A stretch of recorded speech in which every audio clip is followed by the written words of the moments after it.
먼저 조금 가벼운 거부터 얘기를 할게요. 오늘 이 경기는 그냥 이러이러 해가지고 볼만한 것 같다. 그 정도인 경기들만 먼저 얘기를 하도록 하겠습니다. 좀 여러가지 조사해가지고 온 거 말고 가볍게 얘기할 만한 거. 일단은 네, 첫 번째로 프랑크푸르트 대 뮌헨이 있을 것 같아요. 뭐 이거 당연하게도 뮌헨 쪽을 좋게 보는 거 맞습니다. 뮌헨 쪽을 좋게 보는 게 맞는데 프랑크푸르트 왁구가 상태가 많이 안 좋습니다. 최근에 4패에다가 1무 달리고 있고 반대로 이제 뮌헨 같은 경우는 나름대로 요즘에 좋은 흐름에 있죠. 프랑크푸르트가 요즘에 이 모양이 이 꼴이거든요. 그래서 갖고 왔는데 이거를 근데 왜 어떤 식으로 하려고 갖고 왔냐? 얘네 둘의 맞대결 같은 거 생각해보면은 프랑크푸르트가 종종 바이에른 뮌헨의 발목을 잡았던 팀이에요. 그거를 조금 말씀드리려고 왔는데 이제 한창 이제 그 펩 과르디올라 시절, 펩 과르디올라가 뭐 이제 뮌헨을 맞던 시절에 이렇게 뮌헨이 프랑크푸르트를 개패했었습니다. 거의 뭐 만날 때마다 막 패고 그랬었는데 그 이후로는 종종 이렇게 프랑크푸르트가 뮌헨을 잡는 모양새가 가끔씩 있었어요. 특히나 홈에서 5대1로 잡는다든지 이런 모양새도 종종 보여줘 왔는데 이런 흐름이 작년에도 이어지고 최근에도 종종 이어졌습니다. 네, 작년에도 비기기도 했고 프랑크푸르트한테 바이에른 1대0이라는 좀 이런 아쉬운 스코어로 겨우 이기기도 하고 심지어 21년도 이쯤에는요 프랑크푸르트가 2번을 잡았어요. 21년 한 해에만 2번을. 물론 이게 2021 시즌, 2022 시즌 이렇게 다른 시즌이긴 한데 매 시즌 한 번씩 프랑크푸르트가 홈이든 원정이든 한 번씩 잡고 막 그랬었다. 그러니까 다소간에 바이에른 뮌헨이 물론 요즘에 잘하는 건 맞지만 아주 낙승을 바라보기는 빡세다. 근데 여기 보시면 또 6대1로 빡살난 경기도 있잖아요. 제가 이때 프랑크푸르트에 햄무를 갔거든요. 이때 프랑크푸르트 햄무 갔는데 1대6으로 박살나고 막 그랬던 기억이 많이 있습니다. 그래서 언제 프랑크푸르트의 이런 뭐 프렌이라든지 뮌헨이 겨우 이길 거다, 햄물을 가야지 그런 타이밍 재는 게 되게 애매한데 지금 프랑크푸르트가요 한창 좀 괜찮게 하고 있다가 이 프랑크푸르트 홈 경기잖아요. 프랑크푸르트가 홈에서 이랬었거든. 프랑크푸르트가요 홈에서 15경기 연속 무패 행진 중이었어요. 요즘 중간중간에 막 클럽 친선 같은 건 다 뺐고요, 제가. 저는 클럽 친선은 공식전으로 안 쳐가지고 뺐는데 15경기 무패 행진 8승 7무였는데 2연패를 달리고 있습니다. 예. 슈투트가르트가 이런 프랑크푸르트의 무패 행진을 빡살 내버렸고 그 이후로 또 유로파 컨퍼런스 리그에서 그리스 팀한테 또 빡살 나기도 했어요. 그래가지고 프랑크푸르트의 이런 강력한 홈 데이터가 깨진 상황이고 그리고 거한 바이에른 뮌헨을 만난다. 뮌헨이야 올 시즌 이렇잖아요. 뮌헨 여기 중간중간에 뭐 클럽 친선 이런 거 있을 수도 있겠지만 전체적으로 포칼 1라운드에서 자르브리켄한테 그냥 뭐 포칼 대회 버린 거 이때 뭐 로테이션도 많이 돌리는데 어쨌든 진 게 충격이긴 합니다만은 포칼 아웃되고 남은 경기들은 다 잘하고 있죠. 그래서 바이에른 뮌헨이 보시다시피 이렇게 원정에서는 막 1대0도 하고 햄무도 종종 나요. 코펜하겐한테도 1대2로 겨우 이기고 막 종종 햄무가 나기도 하는데 저는 그냥 이거 그냥 고배다. 뮌헨 햄무 한번 노려보는 정도? 그냥 그 정도 말고는 얘기할 게 없을 것 같아요. 메인으로 잡을지 말지는 여러분이 택하시면 됩니다. 저는 뭐 제가 준비한 이런 그 표 같은 거에는 그 어디에 뭐 위치에 있겠죠. 그런 것들 나중에 확인해 주시면 좋을 것 같고 레알 베티스 대 레알 마드리드를 제가 또 봤는데요. 제가 여러 차례 베티스를 좀 칭찬했던 적이 있었어요. 베티스가 올 시즌 이스코가 아주 이제 환골 탈퇴한 진짜 회춘한 모습을 보여주고 있다더라. 그리고 베티스의 홈전적이나 뭐 그런 것들도 말씀드렸는데 리그만 봤을 때 베티스가 현재 이렇습니다. 리그만 봤을 때 리그만 봤을 때 베티스가 리그만 아니래. 그냥 올 시즌 홈에서는 꾸준하게 좋은 모습 보여줘 왔다. 베티스가 라리가에서 이래요. 무승부가 되게 많은 게 일단 눈에 띄고 뭐 4승밖에 없긴 하지만 4승도 보면은 햄무가 2번이야. 햄무가 2번에다가 무승부가 이렇게 많다더라. 올 시즌에 뭐 이렇게 딱 진 팀이 베티스를 잡았던 팀들이 빌바오라든지 바르셀로나 이런 일단은 베티스가 최근 흐름상으로는 그렇게 잘 지진 않는다. 이런 게 일단은 보이고요. 이런 게 좀 보이고 반대로 이제 레알은 이렇습니다. 네, 레알은 지금 올 시즌 꼬마한테만 한 번 졌었고 한 번도 진 적이 없어요. 올 시즌 레알은 말 그대로 17승 2무 1패 13경기 동안 11승 2무로 아주 잘하고 있다. 이 가운데 11승 가운데 8-3 햄무예요. 그리고 오늘 또 베티스 원정인데 지금 현재 레알은 원정에서도 이렇습니다. 올 시즌에 8승 1무 1패로 원정도 상당히 잘했다. 근데 이 원정이요 마인이 4번 햄무가 4번입니다. 그리고 이제 양 팀의 또 맞대결 전적도 한번 보자면은 저는 이거를 호날두 시대 이후로 좀 봤어요. 그러니까 호날두 시대 이후가 언제면은 이제 그 레알이 호날두를 유벤투스로 판매하고 난 이후 호날두 시대 이후로 레알을 상대했을 때는 2승 3무 4패였다. 그 4패가요 전부 다 햄무였습니다. 햄무. 그래가지고 뭐 다른 게 아니라 그냥 레알의 햄무가 꽤나 이런 뒷받침되는 근거가 있다 이런 거 얘기하려고 왔어요. 뭐 어떻게 보면 베티스가 요즘에 홈에서 그렇게 단단하지 않냐, 무승부도 노려볼만 할 것 같다. 뭐 무승부 가셔도 돼요. 무승부나 레알 햄무 이런 거 노려볼 법하다고 생각은 드는데 요즘에 레알이 워낙에 막강하기도 하고 이 경기를 무승부 쪽보다는 레알 승 사이드로 볼 것 같고, 만약에 레알이 이긴다? 그럼 저는 레알의 햄무 사이드가 아닐까, 그냥 그렇게 생각만 할 것 같아요. 그리고 또 가볍게 얘기하면 하는 게 인터밀란 경기. 인터밀란은요 다른 게 아니라 상대가 우디네스라서 인터밀란은 다른 게 아니라 상대가 우디네스여가지고 그냥 좀 쉽게 얘기하려고 하는데, 물론 인터밀란이 정배죠. 확실히 정배죠. 인터밀란이 뭐 올 시즌 세리아에서 얼마나 잘하고 있습니까? 인터밀란이 지금 유벤투스가 어제 그 나폴리 상대로 1대0으로 이겨가지고 1위긴 한데, 인터밀란이 잘합니다. 잘해요. 아무나 이 경기에서 인터밀란이 승리를 한다면은 또 1위로 올라가고, 비기더라도 그 득실로 1위로 올라가고, 인터밀란이 저는 지금 세리아에서 가장 강력한 팀이라고 생각하는데, 근데 상대 우디네스인데 왜 이걸 뭐 가볍게 얘기할 거 뭐 인터밀란 1.1배짜리 승리가 좋았냐? 아닙니다. 우디네스가요 1승 9무 4패. 리그에서 가장 많은 무승부, 제가 알기로 지금 그 4대 리그, 5대 리그에서 가장 많은 무승부를 기록한 팀일 거예요. 무려 9 무승부를 달리고 있더라. 그냥 단순히 이것 때문에 무승부 한번 던져보십시오 하고 가져왔는데요. 소액이라고 해도 무승부 정도는 던질만한 가치가 있습니다. 이 우디네스가 밀란 원정에서 승리했던 바도 있고, 꽤나 좀 도깨비 팀의 모습을 많이 보여주는 것 같아요. 특히나 올 시즌에 원정에서도 1승 5무 2패고, 코파까지 합치면 올 시즌에 시즌 16경기에서 무승부가 10번이에요, 10번. 네, 작년에도 홈에서 인터밀란을 3대1로 승리했던 바도 있고, 어쨌든 홈에서 막 3대1로 인터밀란을 잡았던 바도 있고, 되게 이런 뭐랄까 도깨비 팀의 면모를 많이 보여주는 팀이거든요.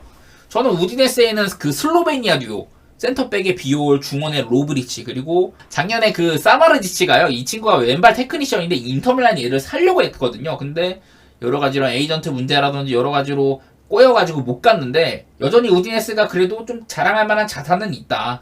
물론 기록상으로 좋지는 않아요. 대놓고 지금 보시다시피 우디네스 되게 아래쪽에 위치했죠. 16위밖에 안 됩니다. 그렇긴 한데 뭐 무승부 정도 던질만 하지 않냐. 그 인테리가 또 홈이잖아요. 홈테르가 올 시즌 사스올로한테 한번 패한 게 있긴 하지만은 시즌 7승 1무 1패, 7승 가운데는 마헨 4번, 햄무 3번.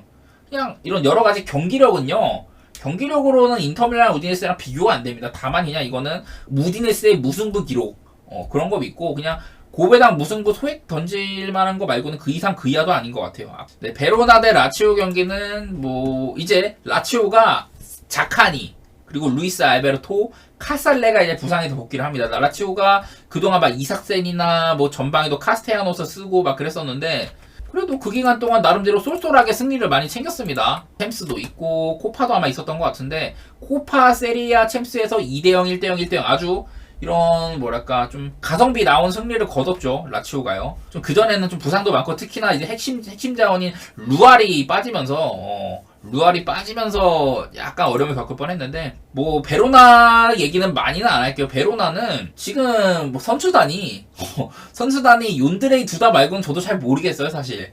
얘네가 이거 한번 보여드릴게요. 베로나가 왜냐면은 지금 방금 제가 라치오에서 그 자칸이랑 카살레 그리고 루알이 돌아온다고 했는데, 이 중에 자칸이랑 카살레가 재작년에 라치오로 베로나에서 이렇게 라치오로 이적한 선수들이에요. 자칸이랑 카살레가. 특히나 자칸이가 지난 시즌에 활약이 아주 좋았는데 베로나에서 좀 잘했던 걸 인정받은 것도 있고. 이 얘기를 왜 하냐면요, 베로나가 일단 재작년부터 이제 자칸이랑 그 카살레를 팔았다고 했는데 싸게 팔았어요.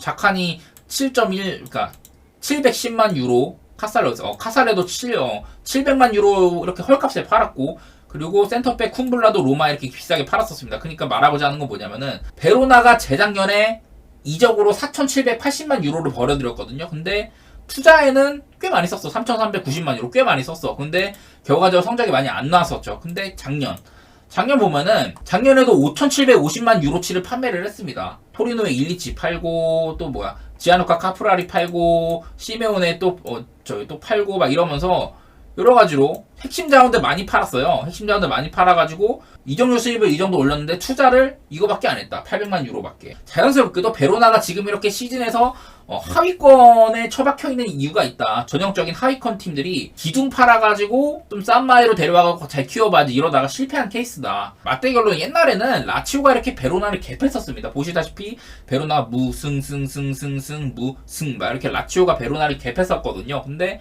최근 한 4년 3년 동안은 베로나가 나름대로 2승 2무 2패로 호가긴 했습니다. 라치오랑. 라치오가 이때 또 잘 나가던 시기도 있고 챔스도 나가고 했는데 꽤나 라치오 상대로 베로나가 잘 비빈 건 있어요. 근데 요즘에 베로나가 어떠냐면은 이렇습니다. 보시다시피 베로나가 3무 8패. 3무 8패예요. 3무 8패. 많이 좀 못하고 있어가지고 그래서 이게 뭐 베로나 홈이긴 한데 베로나가 홈에서도 1무 3패밖에 안 돼요. 최근에 베로나가 이렇게 못하고 있다. 물론 상대가 아탈란타, 나폴리 뭐 이런 애들 만나긴 한 건데 그냥 자연스럽게도 그냥 라치오 쪽을 좋게 볼 수밖에 없을 것 같아요. 라치오가 이제 그동안 조금 부상으로 신음해갖고 로테이션 많이 돌리고 했었는데 이제는 선발급 자원들도 많이 돌아오고 핵심 루이스 알베르토도 복귀도 하고 물론 이제 라치오가 주전이 되고 복귀하긴 하지만은 과연 정상 컨디션인가 이런 거는 따져봐야겠지만은 라치오의 일반성 내지 햄무 같은 거 노릴법하다고 생각은 합니다. 일단은 저는 뭐 베로나가 여러 투자 실패로 어려움을 겪고 있다 이걸 얘기하고 싶었고 최근 데이터도 별로 좋지가 않다 이런 걸 얘기하려고 갖고 왔고요. 라치오 쪽 시각으로 보고 있습니다. 이거는 뭐 배당에 따라서 햄무 같은 것도 노릴법하다 그런 거 얘기할 것 같고 자 아탈란타 대 AC 밀란 지금 AC 밀란 리그 3위에 위치해 있고 꽤나 이제 승점차가 나긴 하지만은 그래도 4위권 5위권이랑도 확실한 격차를 보이고 있는 딱 그 3위에 딱 머물러 있고요. 아탈란타가 좋지가 않죠. 최근에 이렇게 리그에서 1무 3패로 무진하고 22로 뭐 볼로냐한테도 지금 밀리고 있습니다. 여러 가지로 그래도 유럽 대항전을 노릴 법한 전력이었던 아탈란타가 리그에서 썩 좋지가 않다. 양팀 다 지금 수비 문제가 되게 커요. 수비 문제가 뭐가 크냐?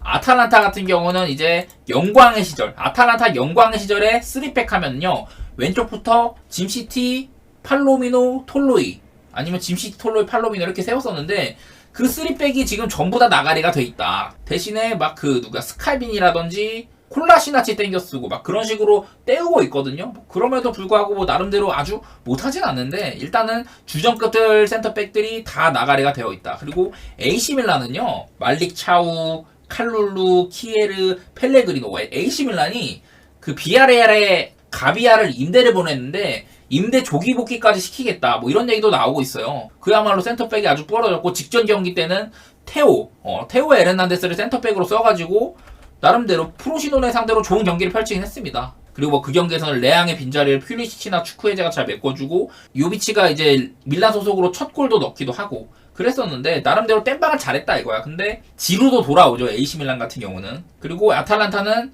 비싸게 싸운 톱 자원 톱 자원이 스카마카도 지금 부상으로 아웃이 된 상태예요. 아탈란타나 밀란이나 요즘에 좀 빵꾸가 많이 난 상황인데 그래도 밀란은 그런 위기들을 잘 헤쳐나간 것 같고 아탈란타는 그렇지 못했다. 이거는 아탈란타의 최근 경기력이나 뭐 이런 것들로도 보여요. 아탈란타가 세리에에서 지금 1무 3패에다가 상대한 팀들 보면 인터밀란 만났지, 무디네세 만났지, 나폴리는 원정에서 매우 강력하다고 했었죠. 그리고 토리노도 여기 그 두반 사파타도 그렇고 비수가 돼서 돌아왔었죠. 되게 이 경기가 조금 빡셌어. 아탈란타 수비 문제도 많이 있었고 토리노도 좀 뽀록골이라고 하긴 뭐하고 그 페널티킥 첫 골도 조금 사파타의 골이 약간 껄끄럽지가 않았고 페널티킥도 야 저딴 걸 페널티킥 주냐 약간 이런 느낌이었고 마지막 골은 이게 너무 아탈란타가 밀리다 보니까 라인 올리고 하다가 이건 사파타가 되게 잘하긴 했었어요. 어쨌든 친정팀의 비수를 날린 사파타였고 여러가지로 아탈란타가 최근 흐름이 매우 안 좋습니다. 매우 안 좋다는 얘기를 드리고 싶고 아탈란타가 일단 최근 보면은 밀란이 아탈란타 상대로 꽤 강했습니다. 아탈란타가 그래도 한창 지금 진짜 잘하던 시기 그때만큼은 아니지만 여전히 이런 좀 기세는 유지하고 있는 편이거든요. 근데 밀란이 베르가모 원정 아탈란타가 그 베르가모라는 동네에 위치하고 있는데 밀란이 베르가모 원정에서 최근에 1무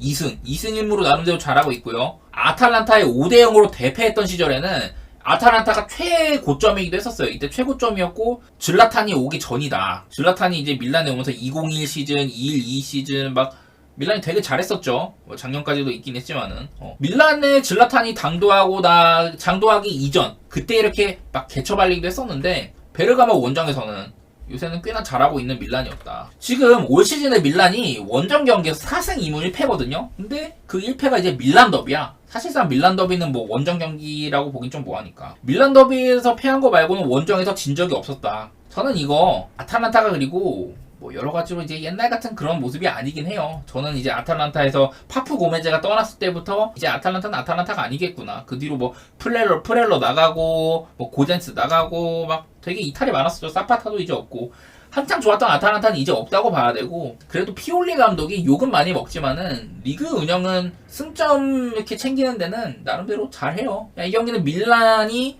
또 프렌을 받았거든요. AC 밀란이 진짜 믿기지 않게도 AC 밀란이 프렌을 받았어.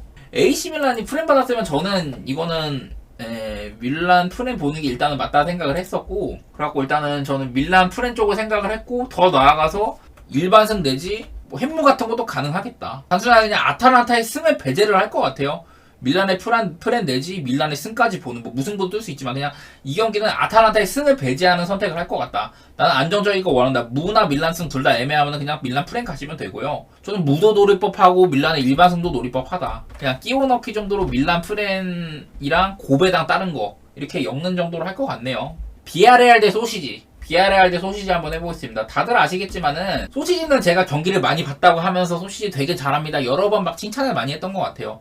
근데 반면에 비아레알은 어떠냐? 가장 최근에 유로파에서 마카비 하이파한테 그 경기에서 사실 승리했으면은 조 1위 진출이 확정이 되는 경기였는데 비아레알이 아무것도 못하고 그냥 0대0을 비겼었죠. 그래갖고 비아레알이 되게 무기력하다 이렇게 느끼시는 분들이 많으셨을 것 같아요.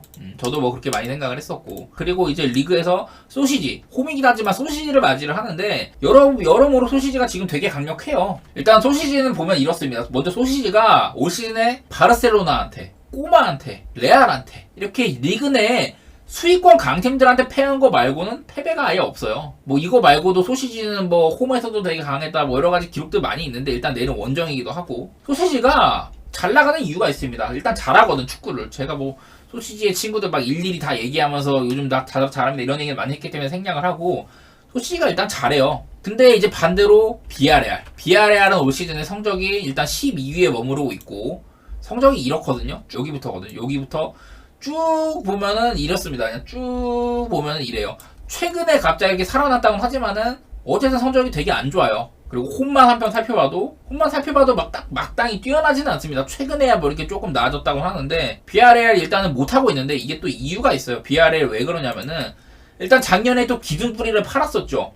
아스톤 빌라로 이적한 파우 토레스. 작년에 비아레알이 밀란에다 축구해제 팔고 파우 토레스 아스톤 빌라로 팔고, 그 전에 또 단주마원 했었죠. 참 맞다, 그치. 그리고 첼시에 니콜라스 잭슨 팔고, 블라이오 디아도 이거 임대 이적으로 살레르니타나가 잘 쓰고 있고, 한창 잘하던 로세소 못 붙잡고 토트넘에 임대 복귀했었고, 골키퍼 잘하고 있던 룰리도 떠났죠. 아르헨티나 사실 에메신 없으면 주전인데, 어쨌든 이렇게 선수를 많이 팔았습니다. 무려 이적료 수익으로 1억 1,700만 유로, 상당히 높은 이적료 수입을 벌어졌단 말이야. 근데 얘네가 투자한 거는 1,250만 유로밖에 안 썼어요. 이렇게 기둥뿌리 팔고선 쓴 돈이 저거밖에 안 되는데 어떻게 잘하겠습니까? 지금 리그에서도 못하는 데는 저런 게 이유가 있어요. 근데 이 얘기를 해야 돼. 비아레알이요, 감독을 바꿨어요. 감독. 뭐 그전에 테나랑 뭐 다른 리그 감독 막 대행체제 막 이렇게 하고 하다가 마르셀리노 감독.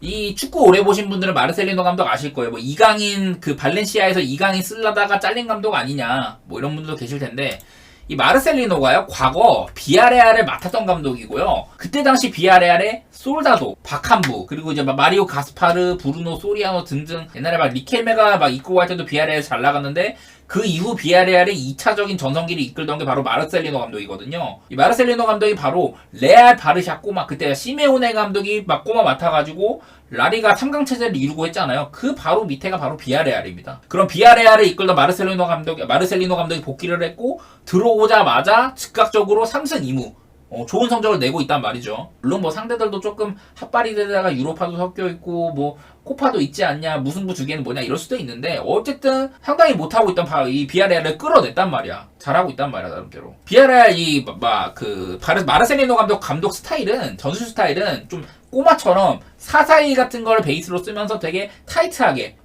공수관계를 좁혀가지고 오프사이드 라인 최대한으로 이용을 하고, 이렇게 막 당연히 타이트하면은 상대한테 거는 압박도 강력할 거고, 많은 뒷공간을 이렇게 부담을 하기 때문에 유능한 센터백이 있지 않으면 이게 또 어려워요. 근데 일단은 지금 복귀해가지고는 좋은 성적 이루고 있고 상대를 이렇게 골머리 쌓게 하는 데는 일가견이 있는 것 같다. 진짜 결코 만만치 않은 소시지전이다. 올 시즌 객관적으로 보여준 것도 소시지가 훨씬 많죠. 근데 저는 이거 VAR이 감독 교체라는 변수를 뒀고 그런 VAR의 감독 교체가 즉각적으로 성적이 나고 있다. 저는 이거 무승부 한번 던져보고 싶어요.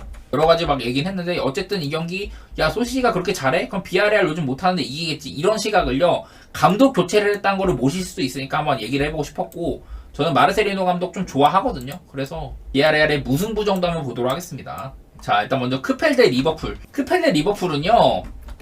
지금 리버풀이 2등까지 올라왔죠. 중간중간에 맨시티 나가 떨어지고 하면서 좀 어부지리로 지금 아스날과 이런 리그 우승 경쟁을 할 수 있는 위치까지 왔어요. 리버풀이. 지난 이제 리그 26경기 최근 리버풀이 리그 경기들 EPL 기준으로 살피면은 이렇게 됩니다. 중간에 토트넘한테 한번 졌고 그 전에 맨시티한테 이렇게 패하기 전까지 쭉 보면 성적이 매우 좋습니다. 리버풀이요. 홈 원정 안 가리고 리그 지난 20경기 중에 단 1패밖에 없다.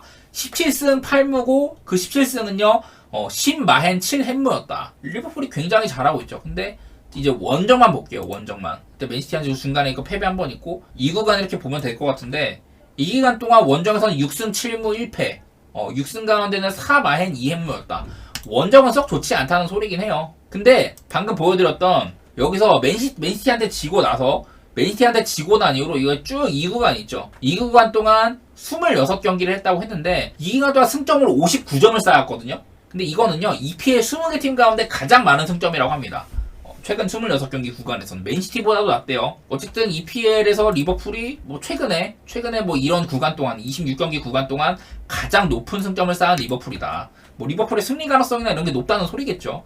그리고 직전 경기에 반다이크 득점이 결승골이었어요. 셰필드전에 반다이크가 선제골 넣으면서 승리를 했는데 반다이크가 리버풀 이적한 이후에 반다이크가 득점한 경기는 15경기 전승이었다고 하고 이날 또 아놀드가 어시스트를 올렸는데 아놀트가 리버풀 소속으로 75번째 어시스트를 기록을 했고 같은 기간 동안 EPL에서 아놀트보다 많은 어시스트를 기록한 선수가 살라가 80개, 데브라이너가 126개로 아놀트가 EPL에서 같은 기간 동안 3번째로 어시스트가 많았다고 하네요. 개인 기록이고 그리고 오늘 또 크펠 상대로 이제 또 살라가 아마 뛸 가능성이 높은데 살라가 지금 3경기 연속으로 무득점이긴 한데요. 리버풀 소속으로 단 4명밖에 달성하지 못했던 리버풀 소속으로 200골에 도전하고 있다고 합니다. 개인적인 동기부여가 많이 있겠죠. 리버풀은 현재 알리송, 마팁도 이제 아웃됐다고 하고 조타, 티아고, 바이체티치, 로버트슨 그리고 메칼리스터도 빠질 것 같다고 하고 근데 크펠도 타릭 미첼이나 에제, 두쿠레, 홀딩, 핸더슨 등등 주전급들도 양팀 다 꽤 많이 빠질 것 같다고 해요. 그리고 크리스탈 팰리스가 2012년에 웨스트 브로미치 감독을 할 때 그때 리버풀한테 한번 승리를 했었고 감독 개인으로서는 지금 리버풀 상대로 8.8패 중이다. 그리고 호지슨이 통산 리버풀 상대로 19경기를 펼쳤는데 19경기 중에 17패라고 해요. 17패 2승 17패인데 브랜든 로저스가 리버풀 감독일 때만 2승을 거뒀다고 하네요. 그때 플럼 감독이었었나 그랬던 것 같은데 어쨌든 지금 크리스탈 팰리스를 맡고 있는 노장 호지슨 감독이 리버풀한테 약했다는 걸 얘기를 하는 거고 반대로 클롭 같은 경우는요 크리스탈 팰리스한테 12승 2무 2패로 매우 강력했다. 클롭이 EPL 특정팀 상대로 웨스트햄한테도 12승을 거뒀는데 크펠한테도 12승 이렇게 특정팀 상대로 가장 많은 승리를 거둔 거 그러니까 공동 1등이 웨스트햄이랑 크펠이다. 말 그대로 클롭은 크펠한테 강했다. 이런 게 있고 그리고 클롭 체제의 리버풀은요 EPL에서 크리스탈 팰리스 원정에서는 무패 7승 1무로 달려왔다. 반대로 크리스탈 팰리스는 리그에서 리버풀한테 2무 10패로 12경기 연속 무승 중이다. 그리고 이거는 크리스탈 팰리스가 EPL 특정팀 상대로 최단 경기 무승 기록이다. 제가 이런 것들 많이 찾아오거든요. 지금 탐복하셨으면은 지금 추천 들찬 한 번씩만 눌러주십시오, 형님들. 추천 들찬 한 번씩만 좀 눌러주세요. 이런 것들 많이 쓰니까.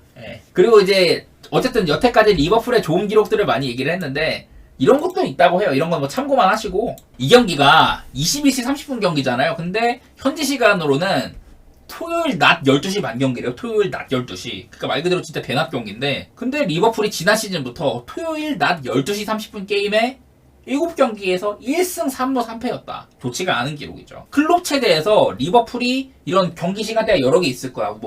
자기들 이제 영국 사람들이 보기 편한 뭐 새벽 경기, 우리 시간으로 새벽 경기, 현지 시간으로 한 8시, 9시 경기도 있을 거고, 뭐 적당히 한 5시, 6시 하는 경기도 있을 거고, 한 4시에 하는 경기도 있을 건데, 클럽 체제에서 리버풀이요, 이 12시 30분 경기에만 18승 13무 7패. 그래서 경기당 승점 1.76밖에 안 되는데, 가장 낮은 승점이라고 합니다. 특정 시간대 12시 30분 경기에만 그 리버풀이 걷어간 승점이 가장 낮았다. 조금 리스크라면 리스크겠죠. 그리고 크리스탈 팰리스가 올 시즌 홈에서 7경기를 했는데요. 1승 2무 4패다. 무득점이 4번이었다. 2무 4패 중에 무득점이 4번 있다는 소리고, 그리고 10월달 이후로 크리스탈 팰리스가 승점을 5점밖에 못 얻었거든요. 얘네보다 낮은 팀이 벌리가 3점, 셰필드가 4점밖에 없다. 그리고 같은 기간 동안 크펠이 득점은 7득점밖에 못했는데 얘네보다 적은 득점한 것도 셰필드가 유일하다. 이렇게 막 길게 얘기를 많이 했는데 결론 도출해보면은 리버풀의 리스크라면은 12시 30분에 현지 시간으로 12시 30분에 경기를 한다는 것밖에 없고 리버풀을 안 볼 이유가 없습니다. 뭐 다소간에 리버풀이 원정에서 조금 무승부도 많았고 아까 뭐 6승 7무 1패라고 했나? 다소간에 좀 그런 원정에서 살짝 약했다 뭐 이런 것들은 있는데 크리스탈 팰리스 상대 전적도 아주 훌륭한 편이고 반대로 이제 크리스탈 팰리스의 호지슨이라든지 여러 가지로 리버풀 상대 전적도 안 좋고 이거는 리버풀을 안 볼 이유가 없다고 생각을 해요. 근데 뭐 마헤네가 할 거냐 이런 거는 따로 안 할 것 같고 그냥 리버풀 승만 일단은 보도록 할게요. 되게 길게 했는데 어쨌든 얻어가는 1.38짜리 리버풀 승밖에 없는 것 같긴 하네요. 다음 이제 빌라 대 아스날. 아스톤 빌라는 뭐 말할 필요 없죠. 지금 나 이거 아스톤 빌라 대 아스날 너무 재밌을 것 같아 이 경기. 리그 1위를 질주하는 아스날이나 지금 빌라가 3위까지 올라왔는데 아스톤 빌라가 진짜 2경기까지 승리를 한다면은 진짜 본격적으로 리그 우승 경쟁까지 할 만한 정도일 것 같거든요. 왜냐면 아스톤 빌라가 2대 지금 제가 제 방송에서 매번 말씀드리니까 이거 모르시는 분들 없을 것 같아요. 이제 아스톤 빌라가 리그에서 홈 14연승 중이다. 직전 경기에 맨시티를 아주 쌈 싸먹었죠. 그 경기에서 맨시티가 물론 제가 그 경기 브리핑할 때도 빌라가 프렘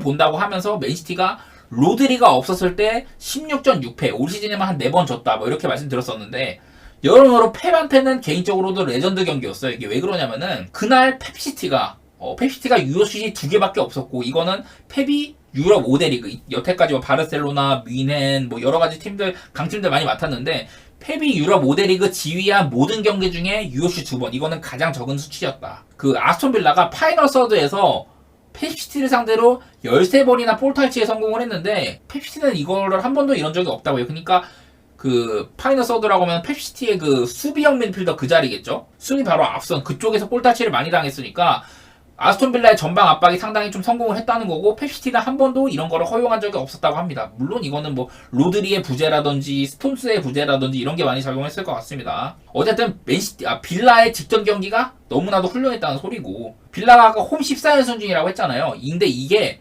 1903년, 1931년에 이미 달성했던 적이 있는 기록이라고 해요.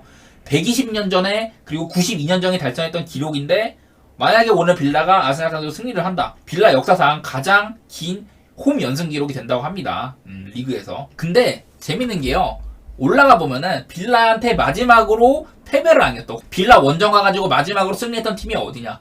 바로 아스날입니다. 아스날. 바로 아스날이에요. 근데 이 경기가 진짜 레전드 경기였어요. 저도 지금도 기억을 하는데 4대2 경기였는데 엎치락 뒤치락 했어. 엎치락 뒤치락 하다가 막 진첸코가 중거리 왼발 슛골 넣고 하고 막 2대2였는데 조르지뉴가 슈팅한 게 골대 맞고 튀어나와가지고 에밀리아노 마르티네스 뒤통수 맞고 들어갔거든요. 그렇게 해갖고 3대2가 됐어. 3대2가 됐는데 그래갖고 3대2가 됐습니다. 3대2가 되고 이제 아스날이 막 열심히 이제 여유가 있는 상황이지. 그래갖고 빌라가 추가한 막 후반 시간 막 이제 막판에 코너킥에 골키퍼까지 가담을 했어요. 근데 아스날이 막아내고 역습 찬스가 됐지. 그래가지고 최종적으로 가브리엘 마르티넬리가 빈 골대에 골 넣으면서 4대2로 아스날이 만회를 했던 레전드 경기가 있었습니다. 그 경기가 그 빌라가 마지막으로 아스날한테 홈에서 패했던 그 경기였었고 빌라 손으로 복수를 할 수 있는 기회가 온 거죠. 그리고 이 경기를 잡아내면은 진짜 본격적으로 리그 우승에 도전할 만하다. 왜 그러냐면은 그 에메리 감독이 이제 빌라에서 EPL고 이제 41번째 경기예요. 근데 같은 기간 동안 이 41경기 동안 에메리 감독이 여태 40경기 동안 81점을 벌어들였어요. 승점을. 근데 같은 기간 오늘 이제 41번째 경기를 하니까 41경기 동안 맨시티가 90점, 아스날이 89점, 리버풀이 85점을 기록했고 그 다음이 바로 빌라의 81점이거든요. 이거는 메뉴의 79점보다도 높은 기록이고 그 1819 시즌에 에메리 감독이 아스날에 있었거든요. 그 당시에 에메리 감독이 아스날에서 첫 40경기 동안 76점을 얻었는데 빌라는 아무래도 아스날보다는 체급이 낮은 팀인데도 불구하고 그 당시보다도 더 많은 승점을 얻었던 에메리 감독이다. 그리고 에메리의 빌라가 지금 15경기 구간 동안 리그 15경기 10승 중이거든요. 이번 시즌 15경기 동안 10승을 거뒀던 게 빌라가 마지막으로 리그 우승을 했던 1980, 1981 시즌 거의 뭐 한 4년 전? 그 전인데 그때 이후 15경기 구간에서 가장 많은 승리를 거둔 경기라고 합니다. 근데 이제 조금 이제 뭐 아스날 입장에서 좀 얘기를 하면요. 어쨌든 간에 아스날은 전통적으로 빌라파크에서 강했어요. 빌라 원정에서 강했다는데 21경기 원정 21번 동안 12승 7무 2패. 아주 아스날이 빌라파크에서는 되게 잘했고 그 2패가 최근 4번의 원정 중에 나온 거라고는 해요. 여태 빌라 원정에서 굉장히 강했던 아스날인데 아까 제가 12승 7무 2패라고 했잖아요. 근데 그 2패가요. 최근 4번 중에 2번 나온 거야. 그러니까 그 전에는 매우 강했지만은 한 2020년 이후로는 빌라파크 원정에서 어쨌든 2승 2패다. 아스날 입장에서는 요즘에는 과거 같지는 않다. 뭐 이렇게 되는 거죠. 그리고 아스날이 EPL에서 빌라한테 많은 승리를 거둔 팀이 아스날이 31번을 이겼대요. 빌라한테. 근데 빌라한테 아스날보다 많은 승리를 거둔 팀이 맨유랑 리버풀밖에 없다고 합니다. 맨유는 38승, 리버풀 33승인데 얘네 둘 다 빌라 상대로 101점, 100점을 넣었어요. 근데 아스날은 지금 98득점이네. 아스날이 빌라한테 2골만 더 넣으면은 특정 팀 상대로 100점을 넣은 그런 반열에 오르게 되는 거고 홈 빌라는 역사적이지만은 홈 빌라가 아까 14연승 중이라 했잖아요. 근데 아스날도 올 시즌에 원정에서 5승 1무 1패로 납배되긴 해요. 5승 1무 1패로. 그리고 아스날도 그 5승 가운데는 햄무가 4번이었다. 뭐 이런 것들도 있고. 그래서 뭐 긴 얘기 했는데 아스날은요. 지금 일단 빌라한테는 올리 왓킨스라는 확실한 에이스가 있고 올 시즌에 EPL 14골을 관여를 했는데 8득 6어시 홀란드랑 살라 다음으로 많은 관여를 한 그런 선수라고 하고요. 통산 아스날전도 4골 박았었고 지금 아스날이 라야도 그렇고 램스데일도 그렇고 골키퍼가 둘 다 부진하거든요. XG 골 기대값상으로 라야는 골 기대값보다 0.97점을 더했고 램스데일은 1.7점을 더 먹혔다고 해요. 아스날이 말 그대로 골키퍼 문제를 겪고 있다. 그리고 아스날은 뭐 파비우 비에이라, 파티, 에미 스미스 로우, 팀버, 토미야스까지 지금 부상 명단에 추가가 됐습니다. 그래서 이런 선수 가용 면에서는 아스날보다는 빌라가 조금 더 여유 있는 상태다. 뭐 이런 상황인 것 같고 직전 맨시티전이 너무 인상 깊어가지고 빌라의 프렌 쪽 한번 보려고요. 심지어 더 나아가서 빌라의 일반승까지도 한번 내다보는 경기가 될 것 같긴 합니다. 뭐 아스날이 빌라 상대로 강했다 뭐 그런 건 있는데 지금 에메리가 지휘하는 빌라의 그리고 또 EPL 홈 경기 일단 저는 이어갈 거라고 생각을 해요. 그래서 빌라의 프렌은 꽤 괜찮을 것 같고 빌라가 막 아스날 상대로 학살할 것 같지는 않고 혹시나 뭐 햄무도 가볼 정도. 근데 햄무는 좀 무섭죠. 빌라 햄무나 빌라의 프렌 뭐 이런 정도로 접근할 것 같은데 일단은 빌라가 아스날한테 일단은 홈에서 지지는 않는 쪽으로 아스날이 뭐 무승부 얻어가지고 빌라의 이런 홈 연승 행진을 깰 수도 있겠지만은 빌라가 질 것 같지는 않아. 엄밀히 말하면은 빌라의 승 가능성이 조금 더 높아 보여요. 비기는 것보다도 승리 가능성이. 제 생각은 그렇고 어쨌든 길었는데 빌라의 좀 좋은 쪽으로 빌라가 좋은 쪽으로 얘기를 해보도록 할게요. 자 그리고 이제 마지막으로 맨유 경기 한번 해볼 텐데 맨유 대 본머스 경기입니다. 본머스가 은근히 까다롭죠. 본머스가 은근히 까다로워요. 지금 보시다시피 최근에 리그에서 3승 1무로 잘하고 있고 맨유가 말도 많고 탈도 많지만은 맨시티가 리그에서 지금 승점 30인데 맨유가 27점이에요. 단 3점밖에 뒤지고 있지가 않습니다. 10월달 이후로 아스날이 승점 19점이고 맨유가 승점 18점이에요. 10월달 이후로 아스날밖에 맨유보다 많은 승점을 벌어들인 팀이 맨유밖에 아스날밖에 없었어요. 그 8경기 동안 맨유는 6승을 얻었는데 2패를 했는데 하필 2패가 맨시티랑 뉴캐슬이었다. 그게 조금 아쉽죠. 직전 근데 첼시전에 맨유가 2대1로 뭐 1점차 승리긴 했는데요. 골 기대값상으로 XG상으로는 맨유가 4.17이었거든요. 더 많은 골들을 넣을 수 있는 경기였었다. 이날 브루노 페르난데스가 찬스 메이킹을 5번을 성공시켰어요. 그 부페가 이제 2020년에 맨유로 이적한 이후로 찬스 메이킹 5회를 성공시킨 게 22경기나 됐고 같은 기간 동안 이 브루노 페르난데스보다 경기당 찬스 메이킹 5회 이상 이런 경기를 22경기보다 많이 한 선수가 그 덕배밖에 없었다. 덕배가 23경기거든요. 직전 첼시전에도 강력한 상대임에도 불구하고 그런 걸 해냈다. 뭐 이런 거고. 그리고 그 경기에서 맥토미니가 지금 2골을 넣었잖아요. 올 시즌의 메뉴 최다 득점자가 맥토미니예요. 맥토미니. 브루노 페르난데스 5골, 헤일은 5골. 그리고 맥토미니는 최근 아마 리그에서 통산 17골인가 그런데 최근 터뜨린 13골 중에 12골을 홈에서 뽑아냈다 맥토미니가. 좀 진지하게 맥토미니를 약간 옛날에 그 밀란의 암브로시니 맨키로 뜬금 톱자원으로 써도 될 것 같아. 그 본머스가요 이제 강등권에서 벗어났습니다. 지금 이제 15위를 달리고 있는데 아무래도 최근에 이런 좋은 성적들이 바탕이 됐겠죠. 본머스가 최근 3승 1무고 작년 9월달 10월달 사이에 6경기 무패행진을 한 적이 있는데 그때 이후로 가장 좋은 4경기 무패행진 기록이다. 특히나 본머스의 4명의 공격수 콜롬비아 그 리즈에서 임대왔던 시니스테라 저스틴 클루이베르트, 세메뇨, 솔랑케 이 가운데 솔랑케가 7골 1어시로 상당히 잘하고 있죠. 메뉴 입장에서는 이제 메이슨 마운트랑 에반스는 뭐 직전 경기도 뛰었습니다. 복귀할 채비를 하고 있는데 여전히 에릭센, 카세미루, 리산마, 말라시아 등이 결장하는 메뉴다. 근데 메뉴는요 오늘 또 메뉴의 홈경기이기도 한데 본머스한테 최근 10번의 홈경기에서 패한 적이 없습니다. 모든 대회에서 9승 1무고요. 9승 1무. 그리고 본머스는요 메뉴 상대로 15년 12월달 양팀 맞대결에서 본머스가 15년 12월달에 홈에서 메뉴 상대로 승리한 이후로 11경기 동안 1승 1무 9패였다. 이때 뭐 한 번 이긴 거 있고 그리고 중간에 비긴 적이 이렇게 한 번 있고 했는데 1승 1무 9패였다. 대부분의 경기에서 메뉴가 많이 이겼다.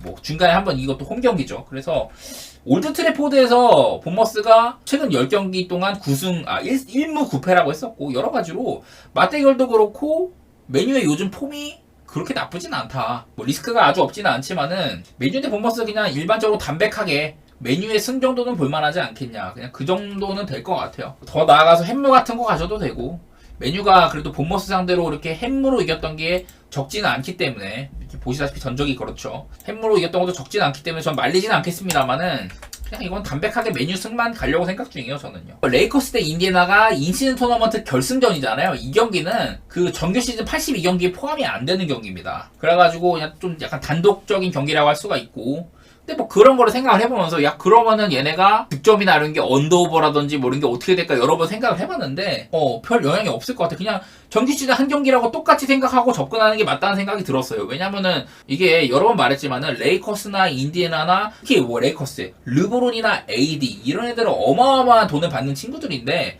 근데 르브론이 뭐 캐셔 버리어도 맨날 나오고 이게 고생하는 코치들이나 이 같이 팀에서 동고동락하는 친구들 가운데는 적은 돈을 받는 친구들도 있단 말이야. 상금이 50만 달러인데 그 50만 달러도 코치들에게는 이런 젊은 선수들이나 좀 적은 연봉 받는 선수들한테 매우 소중하잖아요. 그런 거를 위해서라도 르브론이 한 경기도 안 빠지고 다 뛰고 있고 뭐 AD도 마찬가지고 매 경기에서 최선을 다하고 있습니다. 그래가지고 뭐 이게 정규 시즌에 포함 안 된다고 해서 설렁설렁 뛰거나 그런 거는 결코 없을 것 같고요. 인디애나도 그렇고 레이커스도 그렇고 지금 인시즌 토너먼트에 임하는 거를 보면은 무조건 열심히 할 거다. 저는 그냥 결국 일반 이런 리그 한 경기랑 같이 접근하기로 그런 일반 한 경기랑 같은 마음가짐으로 접근하기로 했고요. 작년 맞대결 2경기를 조금 오마주 할 것 같아요. 왜 그러냐면은 작년에 맞대결 2번이 매우 치열했었거든. 2경기 다 1점차 승부였어요. 1점차 승부. 그때 레이커스가 인디애나한테 패했던 1차전에서는 그때 인디애나가 경기를 대부분 끌려다니다가 마지막에 앤드류 넴하드의 버저비터로 역전을 당했습니다. 4쿼터 초반까지 레이커스가 거의 한 20점 차 가까이로 이기고 있었거든요. 4쿼터에 인디애나가 오지게 쫓아가가지고 결국 종국에는 그 넴하드의 버저비터로 승리를 했다. 레이커스가 1점 차로 패배했었고 그 다음 경기가 이제 인디애나 홈이었거든요. 그 다음 경기 인디애나 홈이었는데 이날은 또 레이커스가 111대 112로 1점차 승리를 거뒀어요. 인디애나가 경기 대부분을 앞서고 있었어. 그때 제가 해설이 기억이 나는데 경기 대부분을 인디애나가 리드하고 있었는데 4쿼터 때 레이커스가 막 여차저차 쫓아오기 시작하더니 4쿼터 때만 레이커스가 28대 15로 이겼거든요. 인디애나가 시종일관 이기고 있었는데 4쿼터 때 리드를 못 지켜내고 마지막 1, 2분에 레이커스가 다 따라와가지고 역전까지 해냈다. 그런 경기였었거든요. 양팀의 맞대결 일단은 되게 치열할 것 같고 왜냐면은 작년이랑 비교해서 레이커스는 거의 뭐 이런 선수 이탈이나 이런 게 별로 없어요. 그리고 2월 3일이면은 그 레이커스가 작년에 전반기랑 후반기가 매우 다르다고 했는데 후반기이기도 하고 레이커스가 확 달라진 후반기에 인디애나를 상대해서 1점 차로 겨우 승리를 거뒀다는 것도 있고, 인디애나는 작년이랑 다르게 확실하게 할리버튼이 스텝업을 했고요. 그리고 뭐 브루스 브라운도 팀에 들어오고, 오비 토핀이라는 이제 하이플라이어 빅맨 이런 친구들도 오고 해갖고, 인디애나가 작년보다 나아졌으면 나아졌지 못할 건 없다고 보는 입장입니다. 저는요. 레이커스는 뭐 작년에 비해서 솔직히 말해 조금 떨어진 것 같고, 저는 이거 인디애나의 프레임 볼 것 같고요. 240.5점 기준이면은 저는 언더 보도록 할게요. 언더. 이게 인시즌 토너먼트라는 이런 결승전이라는 무게감도 어느 정도 있을 것 같고, 그런 플레이오프 필이 나는 경기라면 심판들의 콜도 타이트할 것 같고, 이거 한번 언더 보도록 하겠습니다. 인디애나 경기지만은 한번 언더 한번 생각해 볼게요.